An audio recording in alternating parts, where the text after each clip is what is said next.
Vou colocar umas perguntas aqui que já chegaram e daí vocês podem ir respondendo. Vamos ver como é que eu vou tá enxergando ali. Bom, o Regis mandou R$2. Obrigado, Regis. Após a vacina, algumas comorbidades apareceram: dores ósseas, arritmia cardíaca e muito cansaço. Pré-diabetes, lembro, sou atleta e antes da vacina não sentia nada. Quem responde essa?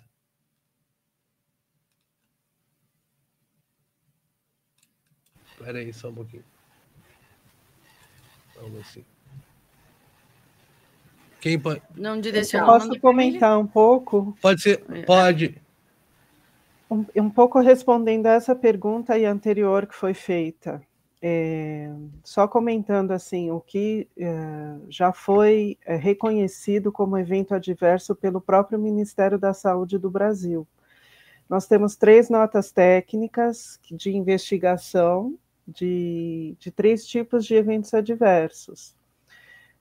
Um deles é o que a Emília já mencionou, e tem um pouco a ver com essa pergunta, que são os problemas cardíacos, né? Principalmente miocardite e pericardite. A nota técnica, eu tenho aberta aqui, é a 139 de 2022, tá? Então, é a investigação desse tipo de evento adverso, miocardite e pericardite. Aí temos a nota 915 de 2021, que são os eventos adversos neurológicos, como mielite, meningite, Guillain-Barré, que já foi dito aqui, encefalomielite. Então, aqui existe um protocolo de investigação dessas doenças. E o terceiro tipo, que é a da trombose com trombocitopenia, né? O famoso caso do Bruno Graff. Então, esses eventos adversos, o Ministério já reconheceu. E existem esses protocolos que qualquer médico pode entrar na internet, ter isso como referência e, por favor, aplicar. Porque ao aplicar, você pode salvar a vida dessas pessoas e também dar resposta para elas sobre a causa das doenças delas, se foi ou não a vacina.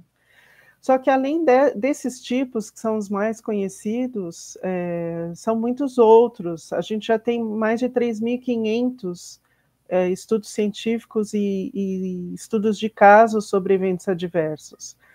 E, como explicou a Maria Emília, a maioria dos problemas tem origem ou no problema hematológico ou problema de imunidade. Então, são muitas doenças autoimunes e também são doenças que podem afetar qualquer órgão do corpo, porque como é um problema no sangue, pode afetar qualquer órgão do corpo. Então, é muito difícil, e acho que esse é o truque para as farmacêuticas se protegerem. Porque, ao contrário das outras vacinas, que você tinha mais ou menos mapeado os tipos de eventos adversos, aqui é uma infinidade. Então, por exemplo, a arritmia é um dos eventos adversos mais comuns. E outros, por exemplo, a anafilaxia, a paralisia facial, os infartos, os AVCs, problemas na gestação, né, desde perdas gestacionais, reações alérgicas. Então, um pouco respondendo às duas perguntas. Como existe essa infinidade de eventos adversos, isso acaba protegendo o fabricante, né? Então, é muito importante que os médicos comecem a estudar esse assunto e não simplesmente desconsiderar, porque ele está dizendo, ele era um atleta, ele nunca tinha tido problema, e de repente ele tem vários problemas ao mesmo tempo. Então isso, por quê? Ele precisa saber o porquê, ele precisa ser investigado as causas de cada um dos problemas dele. E pelo menos é isso essa orientação que a gente passa para as vítimas, que não basta só diagnosticar e tratar, é preciso investigar, que o médico investigue a causa delas. Eu não sei se a Maria Emília está de acordo. Sim, sim, com certeza, Renata. Eu acho que doutora vale a pena... Maria, Emília, o seu microfone está com um chiado. Não sei se a senhora está usando... eu posso tentar desconectar meu WhatsApp daqui do computador, porque esse, eu acho que pode ser ele que está dando interferência. Vamos ver se melhora. Então, será que melhora? Não melhorou. Ainda não chegou ainda para nós. Não? Olha, mas dá para ouvir? Posso continuar? Dá para ouvir, pode ser. Então, a questão que eu acho que a gente precisa recapitular aqui, como é que é o mecanismo, como é que é a produção desses produtos, né? Principalmente os produtos de RNA mensageiro, essas vacinas contra a Covid, entre aspas, de terapia gênica, da Pfizer, Moderna, e o que acontece? Né? Em relação a esse caso específico, o que a gente precisa levantar? Essa multiplicidade de eventos adversos, elas já são potencialmente explicadas por conta das nanopartículas. Existe um estudo japonês que foi feito lá atrás, que era um estudo confidencial da Pfizer no Japão. Eu fui buscar a fonte em japonês, né? E existe mesmo, e foi publicado. E eles viram que as nanopartículas, que são os produtos que eles colocaram em volta, né, da substância para manter as fitas de RNA mensageiro, que tem um número estratosférico, que são 56 trilhões e 400 bilhões de fitas de RNA mensageiro, 4 tipos de nanopartículas, e nesse estudo japonês se viu que em 24 horas esses produtos estavam, por exemplo, na glândula suprarrenal das pessoas e também nos ovários e nos testículos, além de vários outros órgãos, fígado, baço, músculos, né? Então, o fato dessas nanopartículas serem ultra pequenas, elas simplesmente passam a membrana celular de qualquer célula, inclusive a barreira hematoencefálica. E isso em 24 horas, né? E isso estamos falando de nanopartículas, que é um produto novo que foi colocado nesse tipo de produto experimental. E aí ainda tem as fitas de RNA, que esse número é algo absolutamente impressionante, né? E isso nós estamos falando de um produto de Pfizer, por exemplo, de 30 microgramas de fitas de RNA mensageiro, que equivale a esse número pela conversão da tabela de Thermo Fisher, que são 56 trilhões e 400 bilhões de moléculas. Ou seja, cada fita de RNA dessa é capaz de transcrever uma proteína. E aí você não sabe, né, o que uma célula humana normal consegue, como é que ela consegue lidar com tamanha informação. E aí, quando você pega o produto infantil, que tem 1/10 da dose, se no adulto nós estamos falando de 30 microgramas, nós estamos falando de 3 microgramas para uma criança, e aí são 3 doses, né? Ou seja, chega a 9, que se aproxima dos 10 de uma dose de adulto, e uma criança de qualquer peso, né? Desde um bebezinho que pode, de 6 meses, que pesa 6, 7 quilos, um exemplo, e uma criança de 11 anos, que pesa muito mais, né? Então, todos esses conhecimentos, eles literalmente são ignorados, fora a mistura, né? O coquetel. Vocês lembram que havia um discurso que as pessoas não deveriam ser sommelier de vacinas, elas deveriam ir ao posto de saúde e aceitar tomar qualquer uma. E por que isso? Basicamente porque depois de um tempo, se você tomou uma AstraZeneca, uma Coronavac, uma Pfizer e uma Moderna, ou combinações delas entre si, você vai poder dizer que aquele evento adverso aconteceu a partir de qual, né? Então, não vai poder. quer dizer, até dá para, a partir da literatura hoje, a gente consegue explicar como isso acontece, né? Mas as nanopartículas é um capítulo, as fitas de RNA mensageiros, outro capítulo. Agora, existe um capítulo, que são outro capítulo à parte, que é a contaminação por DNA. Então, no processo produtivo da Pfizer, inclusive tem um artigo da empresa leiga norte-americana que mostra o procedimento todo de produção da Pfizer, e a chamada é muito interessante, que diz assim, como a mágica acontece. Eu fico impressionada com aquilo, né? E aí, basicamente, se usa uma bactéria que se chama Escherichia coli, que ela normalmente vive no intestino e também, muitas vezes, associadas a infecções urinárias. Essa bactéria Escherichia coli, ela é usada como uma matriz para multiplicar e fazer vacina muito rapidamente. E algumas cepas dessa bactéria, elas fabricam uma toxina, chamada toxina Shiga, que escreve S-H-I-G-A, Shiga.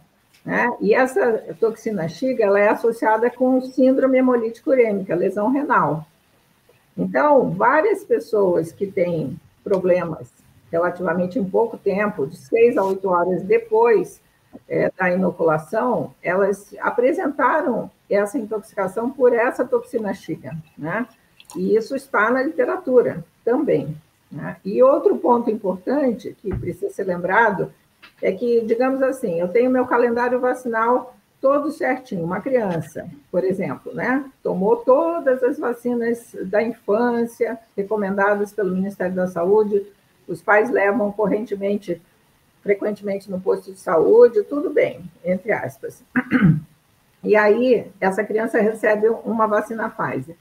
18 vacinas do calendário vacinal normal têm uma substância chamada polissorbato 80. E a Pfizer, por exemplo, uma das nanopartículas se chama polietileno-glicol. O polietileno-glicol é um radical, né, são 4 radicais presentes numa molécula de polissorbato, que tem mais de 20 radicais pendurados. Então, já está descrito na literatura que é comum, é frequente, né? Estimam que 72% da população norte-americana, isso num estudo feito na década de 70, início de 80, mostrando que as pessoas têm anticorpos contra polissorbato 80, que é uma substância que está presente em cosméticos, em produtos de limpeza, em alimentos, né? Porque é uma substância que engrossa as substâncias, né, onde ele está. Então, por exemplo, aquela cremosidade de iogurte, ou é polissorbato 80, ou é polietileno-glicol. Né? Cremes hidratantes, a cola que é feita para juntar os medicamentos no processo produtivo que a indústria farmacêutica faz, muitas vezes ou é polissorbato 80, ou é polietileno-glicol, também conhecido como macrogol. Então, olhem nos medicamentos que vocês tomam, se está escrito lá polietileno-glicol, polissorbato ou macrogol, e vocês vão entender essa possibilidade de interação. Então, existe isso aí já está descrito na literatura médica já há muito tempo, desde 2006, né? Essa interação potencial de anticorpos, formação dos chamados imunocomplexos, que são substâncias que se reúnem no sangue e podem começar a obstruir a pequena circulação de órgãos estratégicos, desde coração, fígado, rins, músculos, né? Tecido cerebral.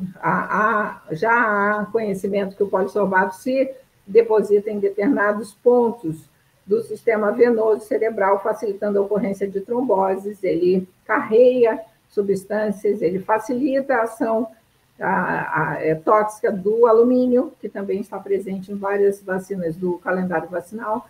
Ou seja, essas interações todas, elas não foram estudadas. E esse documento, por exemplo, que a Renata comentou, das pendências todas que foram permitidas para esses produtos, né? 2, 3 anos para frente, eu posso entregar o relatório final em janeiro de 2025, 2024. é surreal, né? Então, assim, esse tipo de coisa não foi estudado. Lá na bula, no documento da Anvisa, está escrito: não foram estudados os eventos, o que pode acontecer em portadores de doença autoimune. Não se estudou absolutamente nada. Não se sabia se o produto passava no leite materno, não se sabia se passava ou não na placenta, né? Hoje em dia a gente já sabe, porque já tem estudos mostrando que passa, inclusive no leite materno. Então, essa situação é extremamente preocupante desse ponto de vista, de tudo que já se sabe, por conta desses mecanismos de ação múltiplos, né?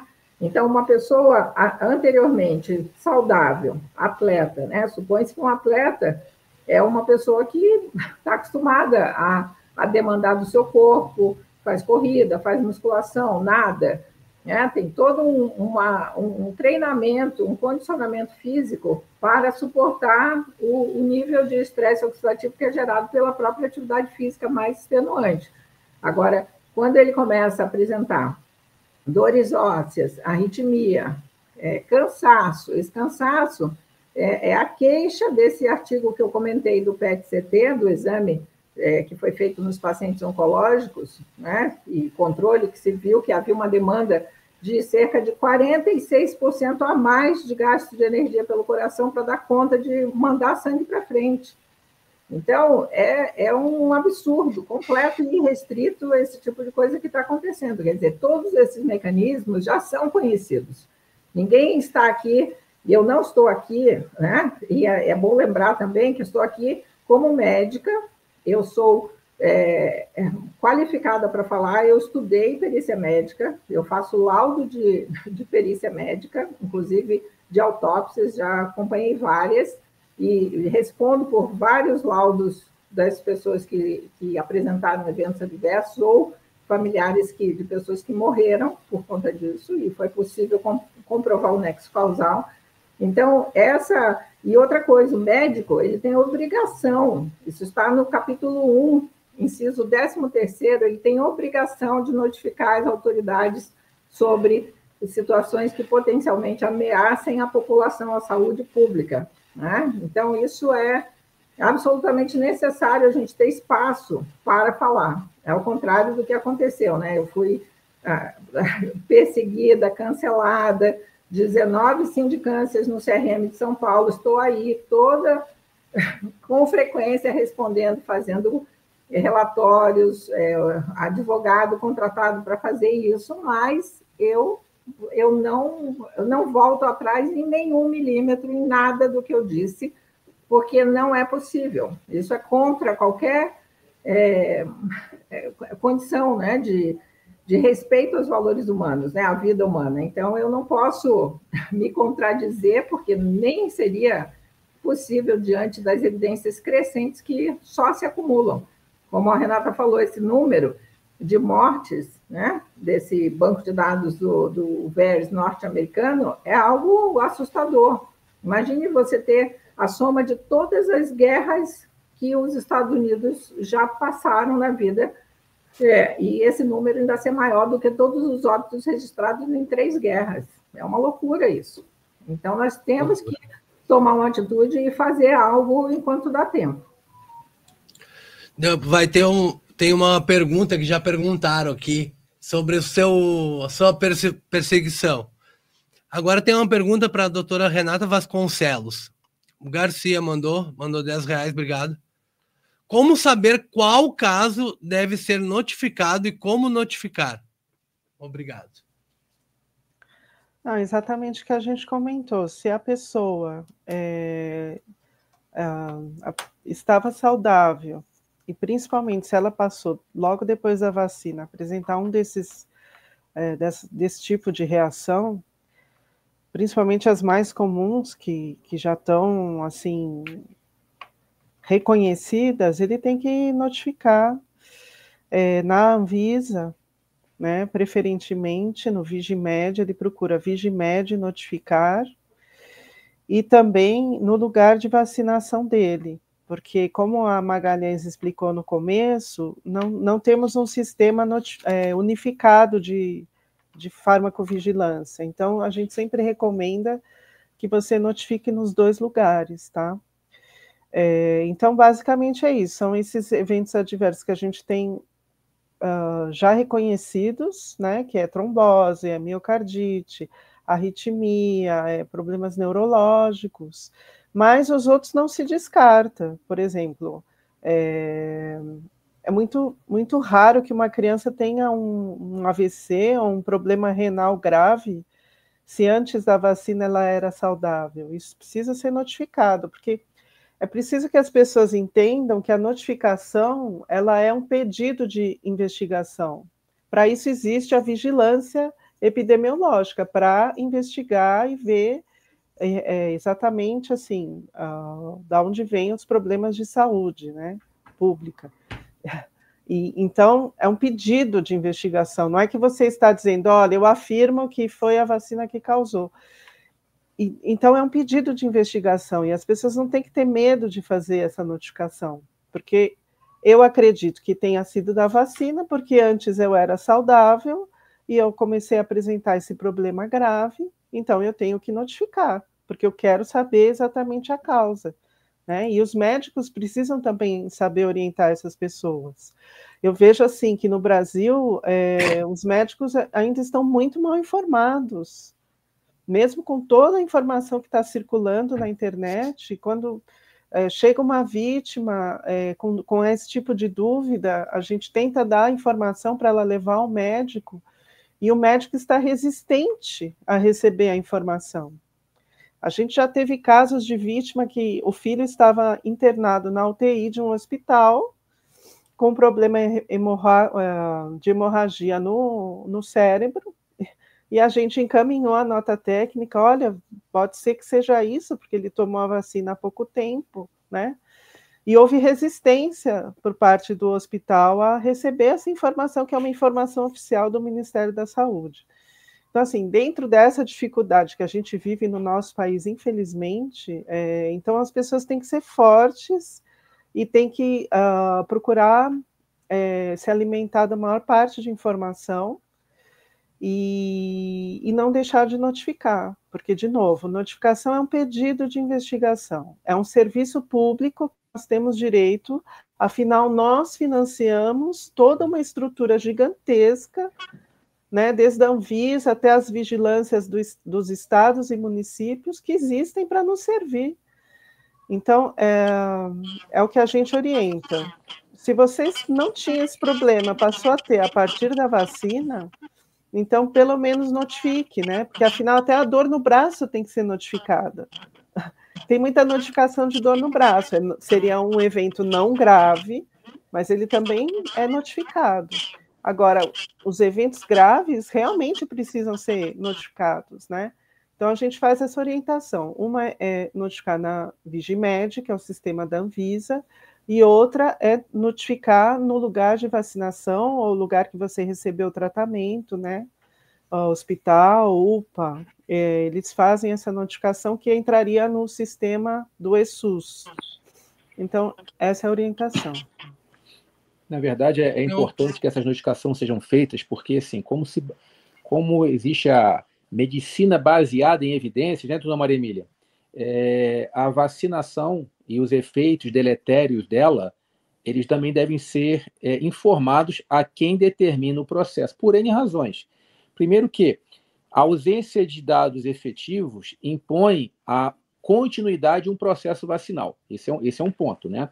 Na medida em que, se os riscos superam os benefícios, há, pelo menos em algum momento, de você fazer a suspensão disso. Um exemplo claro que a gente está vendo agora aqui no Brasil, tem aquele remédio Ozempic, né, que está sendo utilizado, aquelas seringas, né, que a própria pessoa se automedica, né, usada hoje como eu acho que é um controlador de peso, que a Anvisa já determinou a suspensão de 2 ou 3 desses medicamentos, desses princípios ativos, por alguma razão, ou seja, por estar gerando efeitos adversos. Mas como é que eles sabem disso? Né? E o porquê? A gente pode entrar em discussão se é uma guerra econômica, se é de interesse A, B, C ou D, esse é um outro ponto a ser observado. Mas a Anvisa reiteradamente retira do mercado medicamentos, alimentos, ou seja, que em geral podem estar gerando, né, um prejuízo aos consumidores. Então, quando a gente tem um número excessivo de efeitos colaterais adversos, que agora mudou o nome é um outro nome mais bonitinho que eles criaram em 2021 ou 2022, né? É a mesma coisa, mas com outro nome. Se há um número razoável de efeitos adversos, ainda que a proporção seja pequena em relação, em tese, ao número de vacinados, esses são números. E eu escutei de uma mãe, né, que nós advogamos para ela, e é um dado triste e é verdadeiro, é que o 0,0001% é o 100% de alguém. Então, se no contexto geral do número, né, estatisticamente falando, apenas 0,1% da população desenvolve ou vem a ter algum efeito adverso grave, e o óbito é o pior deles, né? O pior porque pode ter outras sequelas que não óbito, mas também que dificultam a manutenção da vida de uma pessoa, o 0,0001% do todo é o 100% de alguém.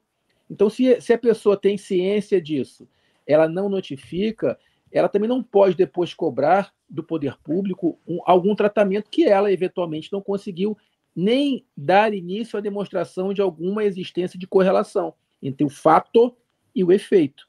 Ponto número 1. Número 2, né?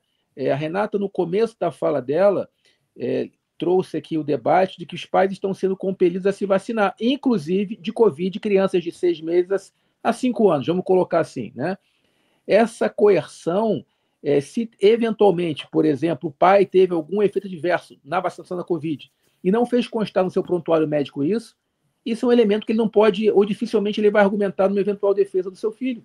Ou se o seu filho teve algum efeito adverso com alguma vacina, a própria bula e o próprio manual de vigilância, de farmacovigilância diz, olha, se a pessoa X teve algum efeito adverso com determinado componente, é provável que outros imunizantes que tenham aquele componente no seu componente podem gerar um efeito adverso. Logo, essa pessoa é contraindicada a vacinar. Mas você só vai poder representar isso ou questionar isso se você fez um pedido prévio de informações, como a Renata assim colocou. O grande problema do brasileiro é que, de maneira geral, né, é uma crítica, eu faço porque eu sou brasileiro, é que, de maneira muito, muito grande, né, nós somos omissos.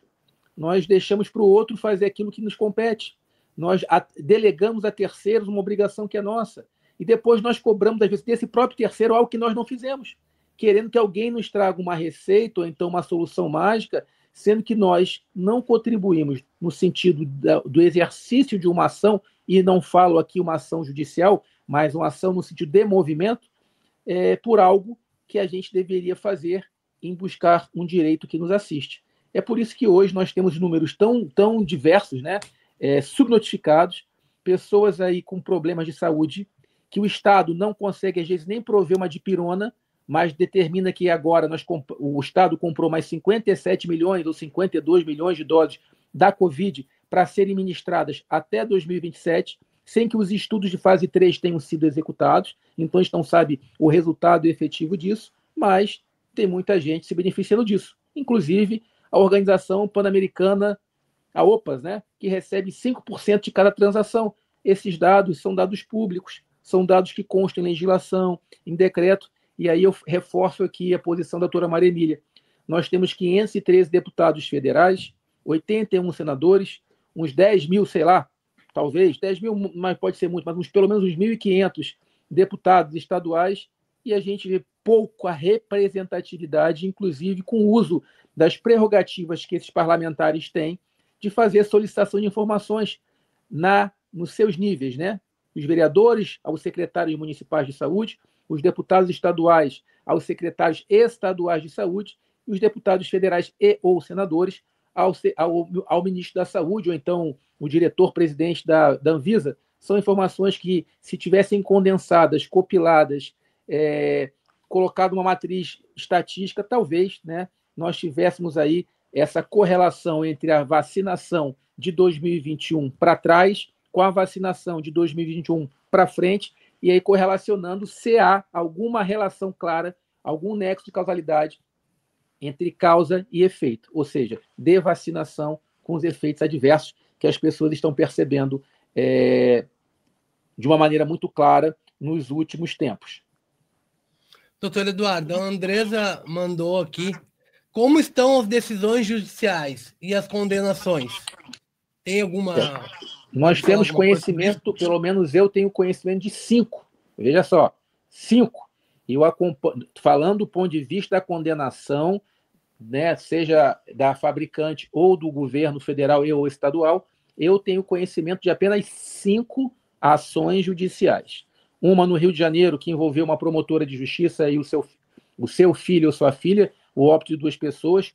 Essa foi a maior condenação, né, R$1 milhão.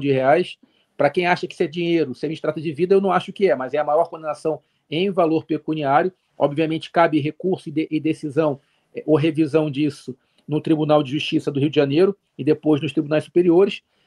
E algumas decisões aqui no Tribunal Regional Federal da 4ª Região, que engloba Paraná, Santa Catarina e Rio Grande do Sul, decisões aí que arbitram entre 50 mil e 70 mil reais. Ou seja, pessoas que desenvolveram lesões graves, como síndrome de Guillain-Barré, receberam ou vão receber, aliás, não receberam, né? A condenação inicial foi de 70 mil, a União recorreu, derrubou para 50 mil, e quando vier a receber, vai receber 50 mil atualizado. A pergunta que se faz é, e os danos materiais que essas pessoas tiveram como perda de emprego, gastos médicos, serão suportados com 50 mil reais? É melhor jogar no tigrinho, né? Que é outra coisa que o governo federal faz bem, estimula você a jogar nas bets, né? E aí tira o dinheiro do pobre, então do INSS. É o que a gente está vivenciando hoje, de maneira muito clara, né? Das ações, e a gente tem algumas ações tramitando que não chegaram em sede de condenação, porque nesse momento estão em debate pericial, se é ou se não é efeito adverso, mas, como a Renata colocou também no início, né? Os dados que a gente traz aqui são dados, documentos produzidos no bojo dessas ações judiciais, que deveriam estar disponíveis à sociedade, não estão. Elas estão dentro de processo 1, 2, processo 3, ou seja, e aí é uma coisa muito particular, né? A contestação do governo federal, no caso da Advocacia Geral da União, ela diz justamente isso, que a vacinação não é ato obrigatório e que as pessoas sabem que todas as vacinas têm efeitos adversos. Eu pergunto a quem nos escuta, vocês sabiam disso? É muito triste o país que a gente vive, e aí volto mais uma vez àquela posição da doutora Maria Emília, né? Do porquê de termos um programa nacional de apoio às vítimas e aos familiares. É por isso, porque sem informação as pessoas não sabem, sem divulgação as pessoas não sabem nada, e no final todos nós, né, nós pagaremos por isso, de maneira direta e indireta. Vou aproveitar que o senhor está aí ainda, o André também perguntou, qual a dificuldade na comprovação dos nexos de causalidade? A comprovação, a dificuldade é justamente você conseguir, tecnicamente, fazer com que o juiz entenda que a situação de saúde de determinada pessoa, ela piorou após a vacinação. Por quê? Porque muitas pessoas, como disse a Renata, né, ao não fazer a notificação, não instauram um procedimento investigatório administrativo. Como a doutora Maria Emília colocou, quem hoje tem condições de estar suportando o pagamento também de um assistente técnico, que às vezes a exumação de um cadáver é necessária para você comprovar que há, por exemplo, né, depois ela vai explicar melhor, nódulos ou marcas, ou então vestígios de determinado impacto, seja no coração, no cérebro ou em algum órgão.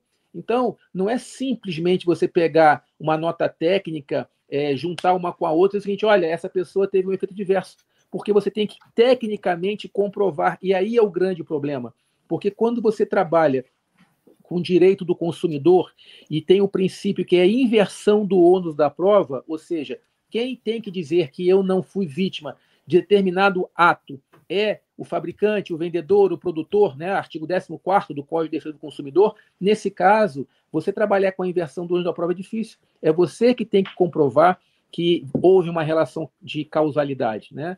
E aí você tem a omissão dos documentos oficiais, omissão não, vou melhorar a minha fala porque a gente sabe como é que funciona, né? A dificuldade no acesso, na transparência da disponibilização desses documentos oficiais que deveriam ser claros, e não estão. Eu desafio hoje alguém que depois entrar na live e procurar os documentos no site do governo federal. A gente vai achar porque a gente sabe onde é que está de tanto procurar, mas se você pegar uma pessoa que não tem conhecimento, vai ficar dias tentando achar uma informação. Então a dificuldade está aí, é você fazer essa correlação, você ter bons médicos que consigam entender isso. não é só bom no sentido profissional, é bom e corajoso, porque você tem bons profissionais que não se aventuram nessa área por N razões. Então, você tem que ter médicos corajosos a enfrentar essa temática, que serão, processualmente falando, os chamados assistentes técnicos periciais nossos, né, da parte, que é quem vai ajudar a redigir um quesito, quem vai ajudar a analisar um exame, quem vai ajudar a solicitar determinado tipo de informação. Então, não é uma ação que eu chamo de receita de bolo, que você vai contratar um profissional que vai pegar na internet, Google, me diga como montar ação. Não existe isso, não é ação para isso, né? Muito embora tenham profissionais que vendam esse tipo de solução mágica, e não existe solução mágica para esse tipo de assunto. Por isso que é difícil. Poucos profissionais na área médica, na área jurídica, né, que entendam, de fato, a complexidade que o tema assim o exige. Eu gostaria de... a próxima pergunta? Só posso complementar alguns pontos aqui? Pode.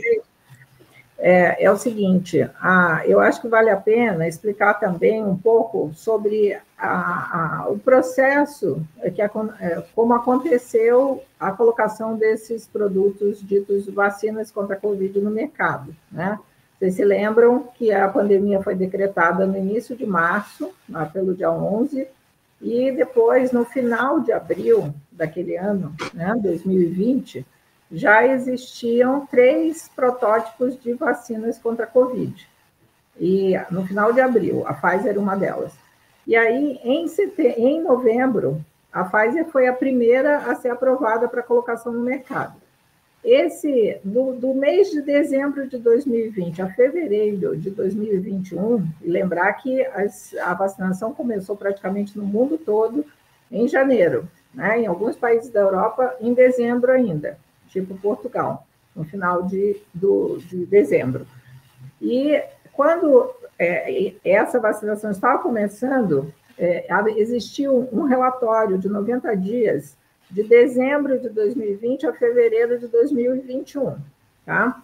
Esse relatório de 90 dias já mostrava 1.223 óbitos. Ali, esse produto tinha que deveria ter sido suspenso, né? Mas não. Esse relatório ele foi colocado sigiloso, né? E aí uma associação da sociedade civil nos Estados Unidos, o ICANN, pediu, por meio do advogado Aaron Siri, acesso a esses documentos.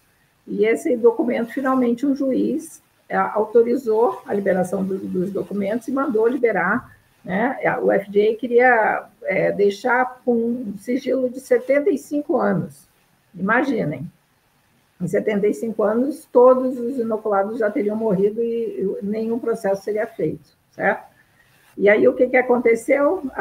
Apareceu isso, né, esse dado, só que na época, né, aí avançamos um pouco nos meses, em novembro de 2021, se eu não me engano o ano, é 21 ou 22, aconteceu o Pfizer Gate. E, nesse momento, uma das funcionárias de uma empresa terceirizada que prestava serviço para a Pfizer começou a ver uma série de coisas estranhas acontecendo no ensaio clínico. E ela resolveu notificar o FDA, o CDC, etc., nos Estados Unidos, e ela foi demitida sumariamente. Então, ela se tornou uma denunciante disso, né? Inclusive, há o relato de que a Pfizer, nessa época, diante da quantidade de eventos adversos que chegavam, de reclamações das pessoas, ela teve que contratar 2.000 funcionários adicionais para lidar com todo esse volume de informação, né? E aí o que nós vemos hoje, a partir de 2 anos para cá, a compra de uma série de empresas de outras áreas, por exemplo, produtoras de medicamentos de doenças autoimunes, né? Produtoras de medicamentos para problemas cardíacos, trombose, né? E câncer, né? A área da oncologia foi altamente privilegiada pela compra dessas empresas acessórias pela Pfizer, por exemplo, né? Então, por quê? Porque as pessoas iam adoecer, né? Se não morrer, acaba tendo uma grande chance de desenvolver uma doença autoimune, ou uma doença cardíaca, ou um problema hematológico, uma trombose, e vai necessitar dos medicamentos outros. Isso, inclusive, essa semana saiu um artigo também de um grupo italiano falando exatamente isso, a dependência dos bloqueadores de interleucina 1, né? Interleucina 1 é uma citoquina pró-inflamatória que está já documentado que está relacionada ao problema da inflamação cardíaca. E já existem no mercado vários medicamentos que são conhecidos pelo efeito de bloquear a interleucina 1. E adivinhem quem estão comprando as empresas que fabricam esses produtos, né? Então, esse ganho secundário, né, de compra de outras empresas que vão produzir medicamentos para tentar minimizar os efeitos colaterais do produto original, dita vacina contra a Covid, terapia gênica, é algo que absolutamente aí, né? Quem faz alguma coisa contra isso? Então, isso é um ponto. E o outro ponto que eu gostaria de colocar é a questão exatamente isso.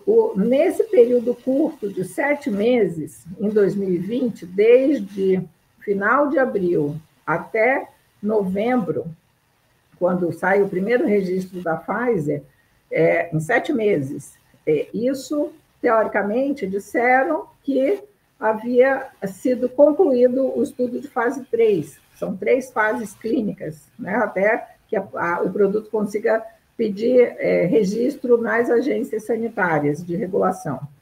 Só que não estava concluído. Tanto não estava concluído que, como a Renata comentou, a Anvisa deu um prazo estendido para que a Pfizer, por exemplo, apresentasse os documentos 2, 3 anos depois, porque não existia isso. Não existe, né? Até hoje, alguns produtos não conseguiram acabar esses estudos. E aí, quando eles colocaram no mercado, em janeiro, final de dezembro, janeiro de 2021, o que aconteceu? Passou-se a fazer, na prática, a chamada fase 4, que é onde deve acontecer, né, supostamente, idealmente, a farmacovigilância, esse monitoramento dos eventos adversos. Aí, quando você detecta determinado número de eventos que causa preocupação, isso deveria acender um sinal de alerta, né, que se chama, na minha opinião, erroneamente, sinal de segurança. Não é sinal de segurança, é sinal de insegurança, sinal de alerta, deveria chamar, né? E aí, a partir disso, algumas sociedades médicas chamam isso de estudos de vida real. É algo assim que você fala assim, meu Deus do céu, onde é que esse pessoal estudou medicina, né? Como é que pode? Onde é que ficou a carreira, a disciplina lá de ética médica? Eu não sei. Porque você falar que, não, olha, agora aplicamos X milhões de doses no mundo inteiro, não tem relato de evento adverso, por quê? Porque as pessoas não sabem como notificar. A farmacovigilância é ultra sub notificada, né? Já se sabe pelo estudo de Harvard Pilgrim que é menos de 1% de todos os eventos adversos das vacinas são notificados, então isso já se sabe para as outras. Então, vocês imaginem para essa, né?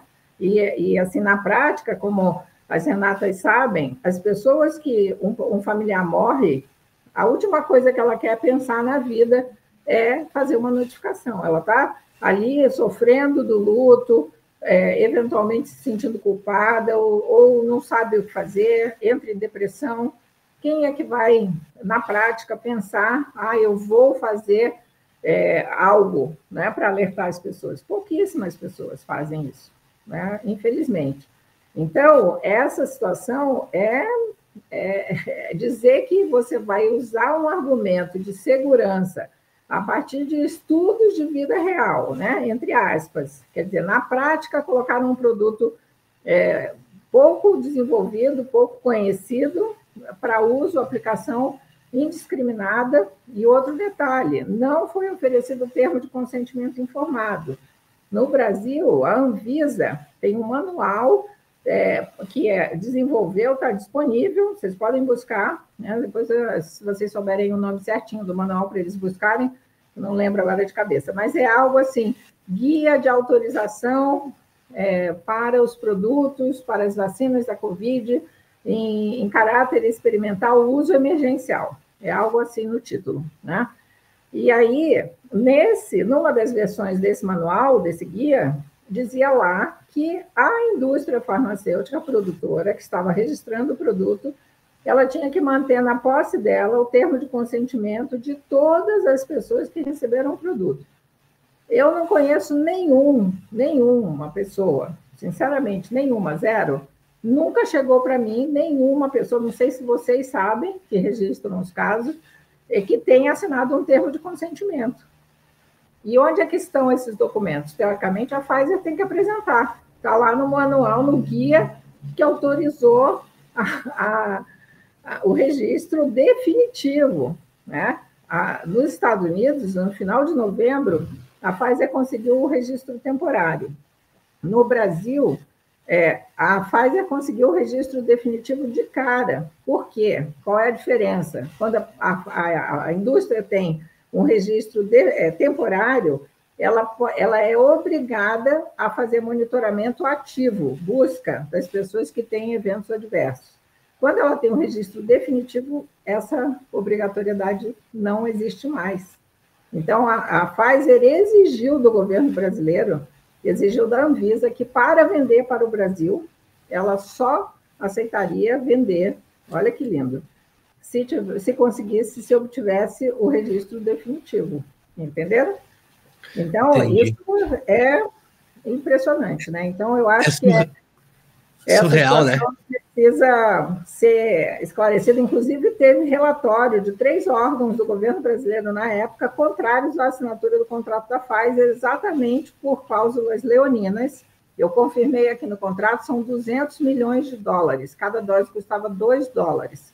Depois, o segundo contrato já teve aumento de 20% da dose, do valor da dose. Então, foram 200 milhões de dólares cash, dinheiro vivo. Tu quer complementar, Renata? Renata quer complementar. Principalmente... E só um pouquinho. E depois já lê a sua pergunta que é para ti. Tá, deixa eu só tirar o ponto, tá? Tá. Assim, a questão do nexo de causalidade, tá? Que o doutor Eduardo estava falando antes.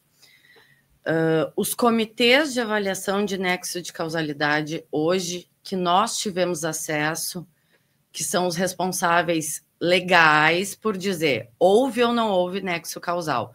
No Brasil, no caso, tem o CIFAV, a nível federal, e também tem estaduais. O que acontece? Eles também são formados por membros que têm conflitos de interesse.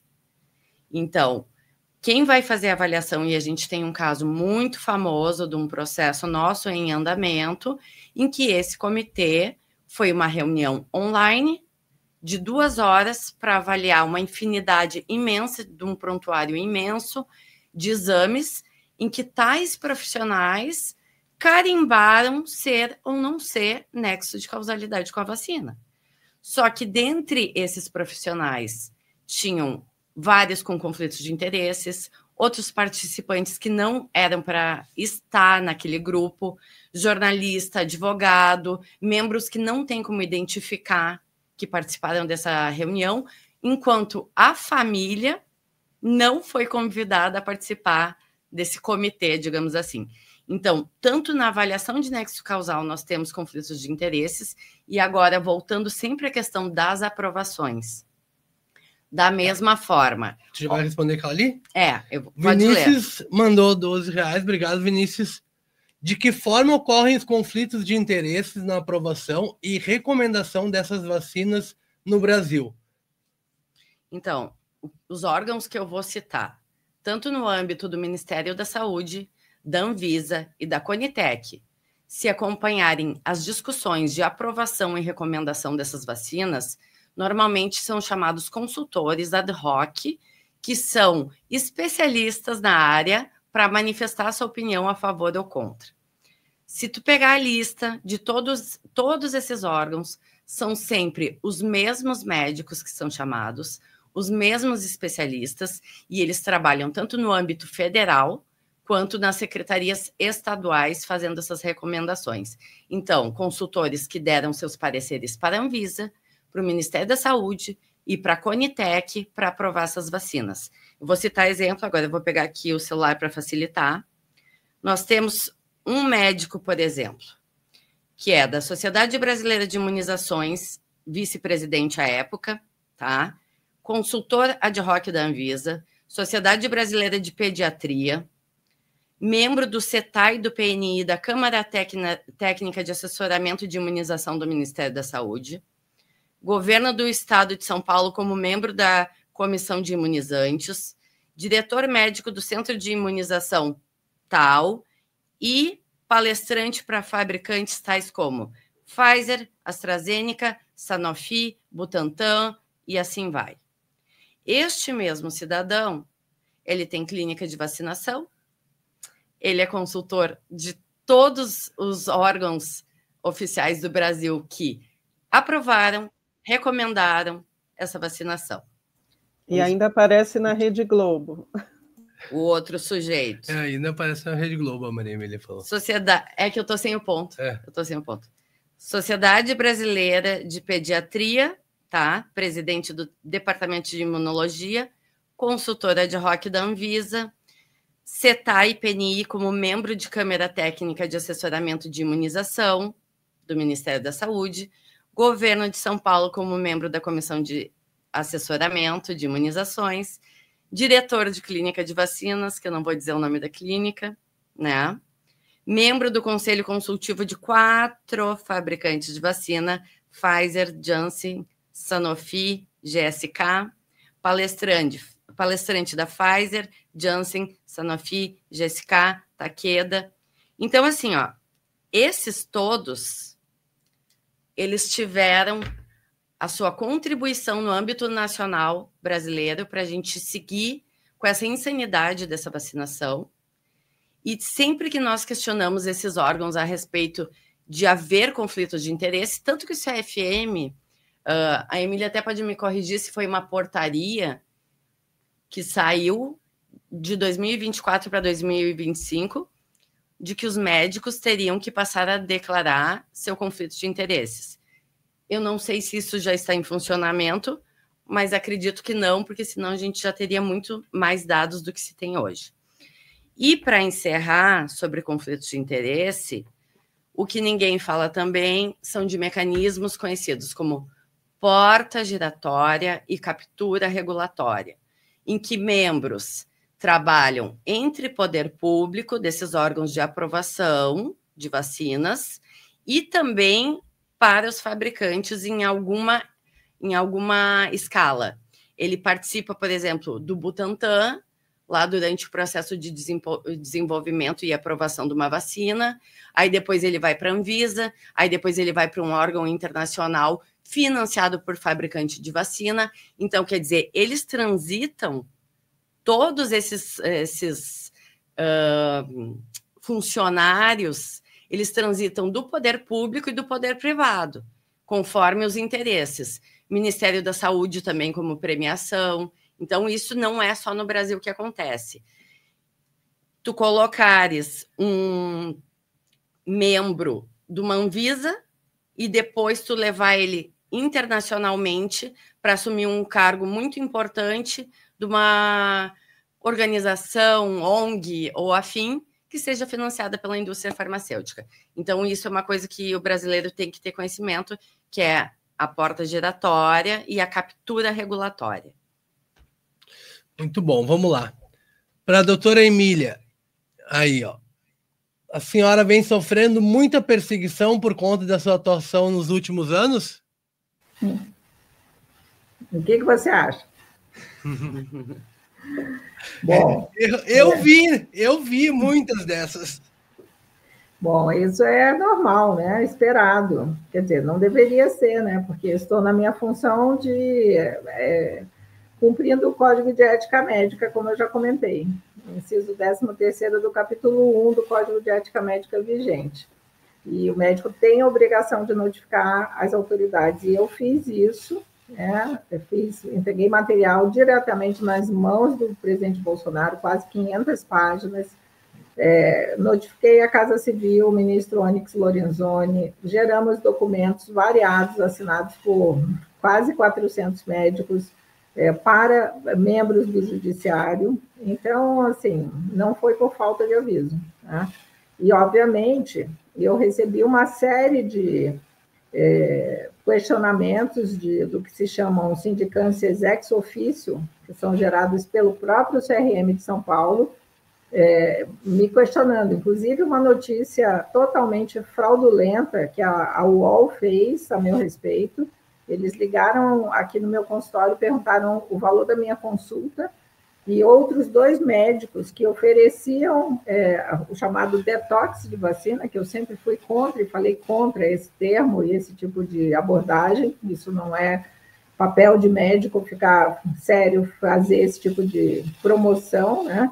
E eu sempre falei contra isso, e eles me colocaram como um sanduíche entre esses 2 que realmente ofereciam o tal do detox de vacina, e eu falava contra, e eu fui listada na matéria da UOL e recebi uma sindicância do CREMESP, que virou o processo ético profissional. Eu já perdi até a conta, assim, tem que atualizar com a minha advogada como é que isso anda.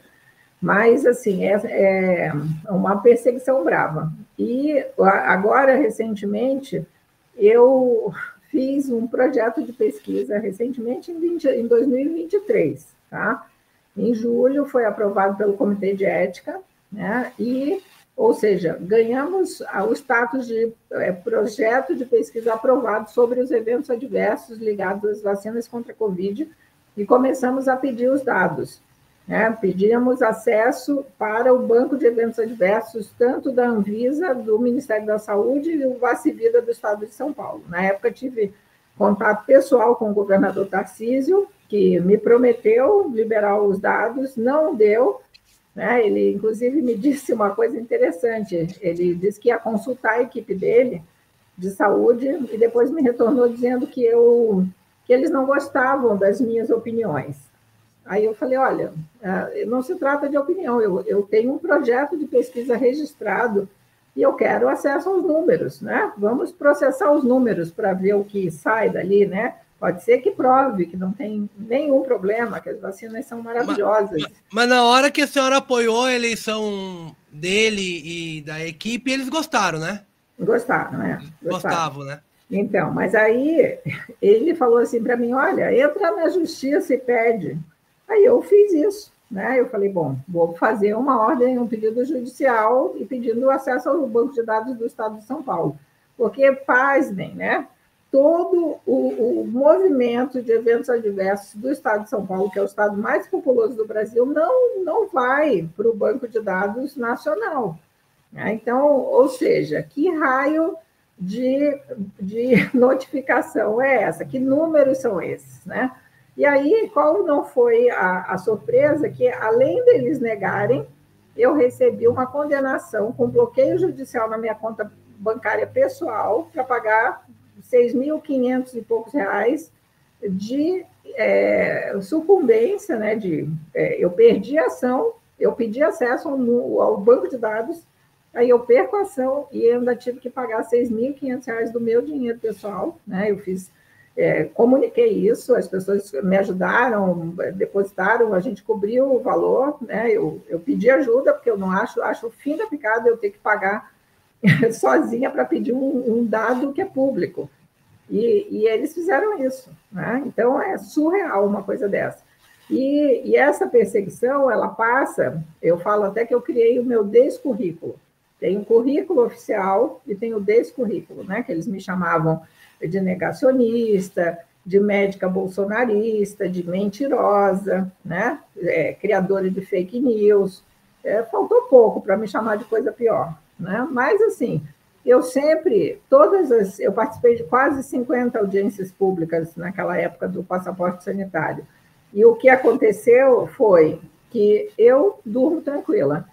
Eu durmo perfeitamente em menos de 30 segundos, eu tenho minha consciência tranquila que eu fiz o que eu pude, até a mais, eu acho que qualquer médico, né, em sã consciência fez, porque eu não conseguia aceitar aquilo. Eu falava com o que eu sei, né? Eu sei que isso aqui vai causar dano. A chance do que está acontecendo, e os artigos foram se avolumando, né? Como a Renata comentou, tem mais de 3.500 artigos já revisados por pares. Significa que isso foi avaliado duplamente para checar se aquela informação é real mesmo. Ou seja, isso, a informação está aí, né? E, ao mesmo tempo, a gente vê a perseguição que está acontecendo aos pais, e eles foram baixando a faixa etária. Então, começaram nos idosos, depois os adultos, depois os jovens, depois os adolescentes, depois de criança de 5 a 11 anos, até que chegaram nos bebês. E as grávidas, que desde o início... né? Então, isso eu não sei nem o que dizer, sabe? Sinceramente, porque é tão... é frustrante, né? E eu tive uma experiência agora recente numa audiência em que eu falei, olha, se tudo isso que está aí documentado, que já existe essa evidência do mal que esses produtos fazem, né? Existe um movimento mundial, até liderado pelo Dr. Peter McCullough e outros médicos de renome internacional, pedindo a retirada sumária desses produtos, da disponibilidade. Não é nem essa questão, não, você compra e a pessoa toma se ela quiser. É o que eu falo, é como se você vendesse veneno de rato. Você vai vender veneno de rato e vai dizer assim, olha, se você quiser tomar veneno de rato, eu governo, estou comprando. Né? Só que veneno de rato tem o alerta, né? Então, tem o alerta, mas tem que ter o alerta. As pessoas têm que saber. E o termo de consentimento informado, para qualquer produto injetável, ainda mais um produto que mexe no sistema imunológico da pessoa, ele não poderia não existir. E isso está lá no guia de autorização emergencial da Anvisa. Isso é importantíssimo dizer.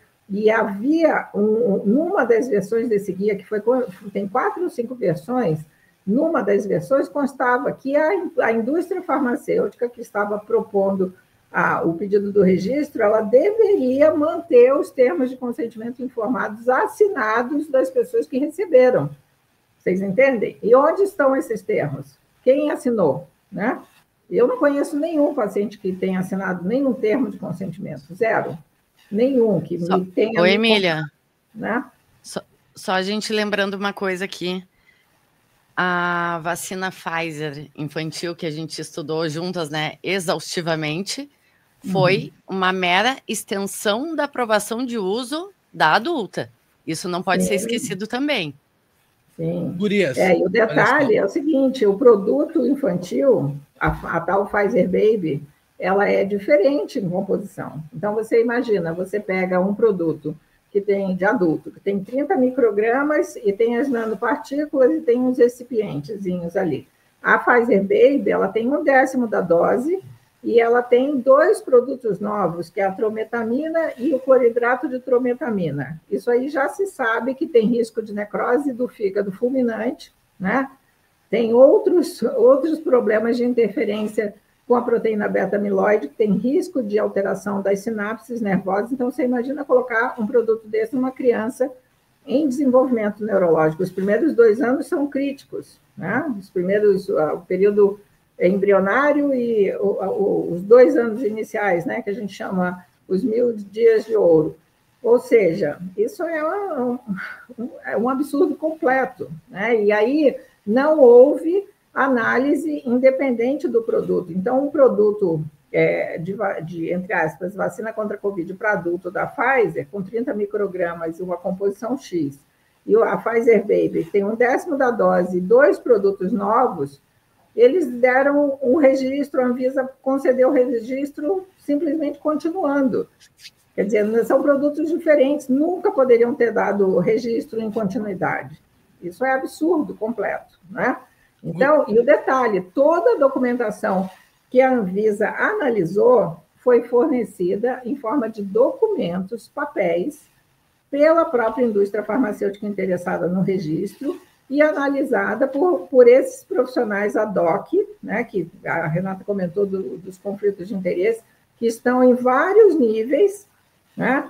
E aí, quer dizer, são os lobos cuidando das ovelhinhas, não é? Então, eles vão aprovar. Quem é... aliás, vale a pena o comentário, eu recomendo que vocês assistam a 12ª reunião da Conitec e a 13ª. Aconteceu no final de novembro, acho que, se eu não me engano, 28 ou 29 de novembro de 2021, a 12ª, e a 13ª no dia 21 de dezembro de 2021, de 22, que é a 13ª reunião da Conitec. E aí vocês vão ver como é que é o modelo, né, de aprovação. Então, a Conitec, teoricamente, deveria aceitar 13 representantes, e aí vocês veem lá no chat, tinha mais de 70 pessoas presentes, né, aguardaram a presença de representantes de sociedades médicas para que eles pudessem falar e opinar, e isso foi um método de inclusão da vacina da Pfizer Baby no PNI. E aí, o mais incrível é ver o relatório final da Conitec. No relatório final, eles dizem assim: não encontramos, não localizamos o estudo original. E fizeram um resumo do estudo que eles não viram. Está escrito no relatório. Isso gerou uma conta, fora os danos potenciais para as crianças brasileiras, uma conta de R$1 bilhão por ano. Né?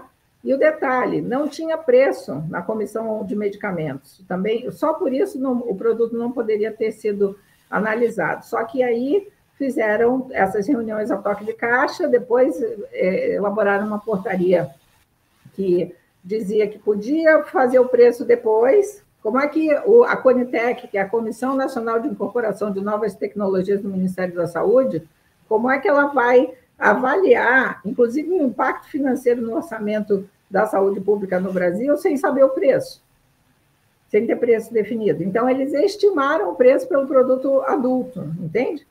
Quer dizer, totalmente irregular. E aí, são essas questões. E aí, esse artigo estratégico, que foi totalmente feito pela Pfizer, e o detalhe, a moça, a autora principal, no final do artigo, ela coloca a lista e ela ainda faz uma dedicatória, assim, uma espécie de dedicatória para os colegas dela da Pfizer. E ela fala: muito obrigado, fulano, ciclano, não sei o que lá, vocês são lindos, maravilhosos, e tudo bem. E aí, nesse artigo, quando você vai ver os suplementos, a coisa toda, né? Eram 3.500 e poucas crianças. No final, se você vê na tabelinha ao lado, assim, que diz quantos saíram do estudo, né? Porque o pai não autorizou mais, a criança passou mal, e não sei o quê, sumiram 1.800 crianças. Praticamente metade das crianças desapareceram. Deram 3 doses, observação durante um período curtíssimo de 2 meses e 10 dias. Ou seja, como é que pode esse produto estar sendo aplicado nas crianças brasileiras e ainda mais com coerção e obrigatoriedade, dizendo que é um produto aprovado pela Anvisa? Então, isso aí é literalmente absurdo, total e restrito, né? A gente precisa fazer isso, que as pessoas saibam o que está acontecendo e algo precisa ser feito. Doutora, desculpa lhe interromper, mas é que nós temos 5 minutinhos aqui ainda, ele vai me dar 5 minutinhos aqui.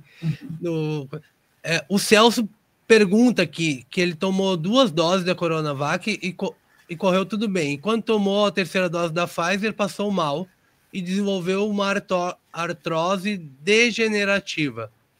Isso pode estar ligado à vacina? O que fazer? Não sei se vocês podem responder sobre o que fazer, né? Mas sobre o ligado. E aí eu já vou pedir para a senhora fazer as suas considerações finais. E aí eu passo para as 2 Renatas e a gente vai ter que acabar. Sim. Já. Olha, a Coronavac, ela tinha, né? Porque nem está mais sendo aplicada, mas já se sabe que tinha uma dose razoável de alumínio, né? Dose considerada tóxica, e 2 Coronavacs, no mínimo, precisa analisar a quantidade, o nível no sangue de alumínio. Esse é um ponto crítico que precisa ser. O alumínio é um metal que deposita em osso, né? em osso. Então, essa artrose, tem que analisar, né? Isso aí não tem como dar opinião sobre algo desse tipo sem conhecer o paciente, ter uma relação médico-paciente estabelecida.